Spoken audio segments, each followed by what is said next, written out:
Miriam cooking ചാനലിലേക്ക് ഏവർക്കും സ്വാഗതം. ഇന്ന് ഞാനിവിടെ ഉണ്ടാക്കാൻ പോകുന്നത് സ്പിരിച്വൽ പുഡിംഗാണ്. അതിനാവശ്യമായ സാധനങ്ങൾ: ഒരു പ്രത്യേകതരം ഫ്രൂട്ട്സ്, പാൽ, തേൻ, പ്രത്യാശ, പ്രാർത്ഥന, ഇത്രയുമാണ് ഇതിൽ ചേർക്കുന്ന മെയിൻ ഇൻഗ്രീഡിയൻസ്. പിന്നെ നമ്മൾ പാചകം ചെയ്യുമ്പോൾ അതിനാവശ്യമായ 1-2 ഐറ്റം കൂടെ നമുക്ക് ചേർത്ത് കൊടുക്കാം. ആദ്യമായി അടുപ്പൊന്ന് സെറ്റ് ചെയ്യാം. ഈ അടുപ്പ് സ്നേഹത്തിൻ്റെ അടുപ്പാണ്. ഇനിയും ഒരു പാത്രം എടുക്കാം.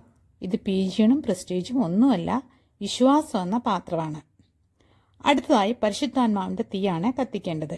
വിശ്വാസം എന്ന പാത്രത്തിലേക്ക് പാലൊഴിച്ച് അതിലേക്ക് നമുക്ക് ഫ്രൂട്ട്സും കൂടി ഇട്ട് നന്നായിട്ട് ഇളക്കാം. പിന്നെ പ്രത്യേകം ശ്രദ്ധിക്കണം, ഇത് പശുവിൻ പാലോ ഒട്ടകത്തിൻ പാലോ ഒന്നുമല്ല.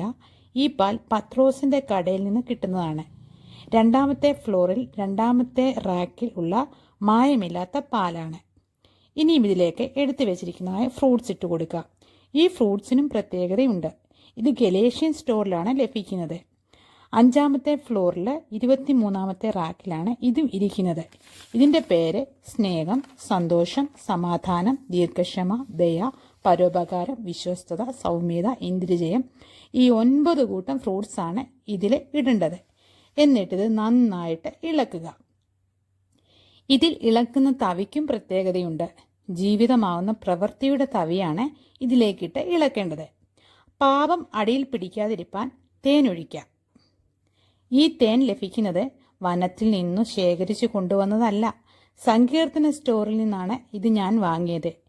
സങ്കീർത്തന സ്റ്റോറിലെ 19ാമത്തെ ഫ്ലോറിൽ 10ാമത്തെ റാക്കിലും 81ാമത്തെ ഫ്ലോറിൽ 16ാമത്തെ റാക്കിലും ഇത് കാണാം. പിന്നെ മറ്റു ഫ്ലോറിലും ഇത് ലഭിക്കും. തേനിലും തേൻകട്ടയിലും മധുരമുള്ള ഒരു സ്പെഷ്യൽ തേനാണ്. ഇനി ഇതിലേക്ക് വിശുദ്ധിയും പ്രത്യാശയും പ്രാർത്ഥനയും ഇട്ട് കൊടുക്കണം. ഇതിന് അളവില്ല. എത്രയും കൂടുതൽ ഇടുന്നോ അതിനനുസരിച്ച് രുചിയും കൂടും. ഇത് ഭയങ്കര കോസ്റ്റ്ലിയാണ്.